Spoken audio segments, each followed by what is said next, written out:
कुछ नहीं हुआ है।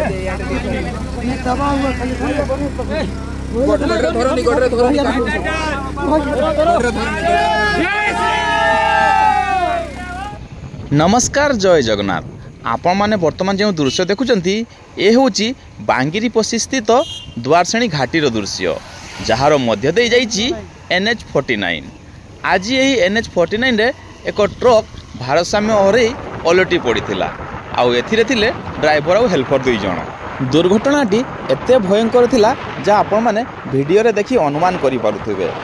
ड्राइवर भाई जण को स्थानीय लोक माने उद्धार करिथिबा बेले ट्रक भितरे चापी हिथिले हेल्पर जनक।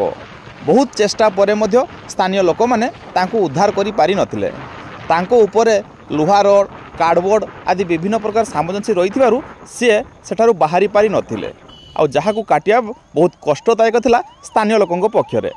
तेणु से माने सहाय्य लोड़ी थिले फायर सर्विस बांगिरीपोशीर। वीडियो रे आपण माने देखुचंती से भाई जनक किपरि ट्रक भितरे जाकी हे रहिचंती जहाकू उद्धार करवा बहुत कष्टसाध्य थिले मध्य फायर सर्विस द्वारा या सफल होइथिला। केवल यह प्रथम थर नुहे एहीपरि अनेक दुर्घटना पूर्वर मध्य होइछि और बांगिरीपोशी फायर सर्विस एहीपरि बहुत जन को रक्षा करिजंती जोथिपाई तांकू ब्लॉक स्तर में अनेक बार पुरस्कृत कराइछि और सम्मानित कराइछि। दुआरशुणी घाटी रे एही भलिया दुर्घटना प्रथम थर नुहे अनेक थर एही दुर्घटना घटिछि। स्थानीय लोक स्थानीय समाजसेवी स्थानीय फायर सर्विस समस्त द्वारा सबु प्रकार सहायता करी अनेक थर अनेक लोकंकु एठारे उद्धार करा जाइछि।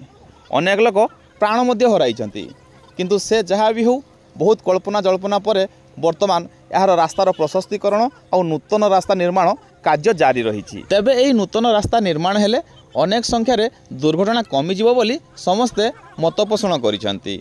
से जहाँ भी हो बहुत शीघ्र रास्ता निर्माण काम शेष हो समस्ते सुविधाजनक भाव में यातायात करिपारंतु आउ कौनसी दुर्घटना न घटू एतिकी ही माँ द्वारश्रेणी निकट में समस्ते प्रार्थना करुछु। तेबे सूचना अनुजाई जो नुआ रास्ता निर्माण होबो सेतिपाई पाखापाखि 20,000 गछ कटाजिवो एवं ता बदल रे पाखापाखि 40 ରୁ 60,000 गछ लगाजिबार योजना रही।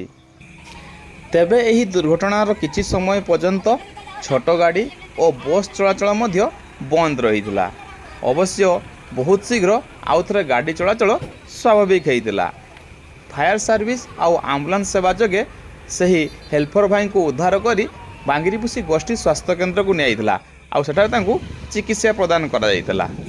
सेठारे तांकू प्राथमिक और जरूरीकालीन सेवा दबा परे डाक्तर से वर्तमान विपद संकुल अवस्था बाहर अछंती बोली सूचना देइथिले। से जहाँ भी हो माँ द्वारश्रेणी कृपारू समस्ते भलरे थिले आउ समस्ते विपद मुक्त थिले। आउ वर्तमान आपण से रेस्क्यू समय शेष दृश्यटी देखुचंती जो से हेल्पर भाई को से गाड़ी बाहर कर जानचंती फायर सर्विस आउ फायर आमर डिपार्टमेंट जो भाई माने आस्थिले से तांकर काम आउ तांकर कौशल बहुत उन्नत कठिला आउ जो साधारण जनता ताली मारी तांको प्रशंसा करथिले। कुछ नहीं हुआ है। What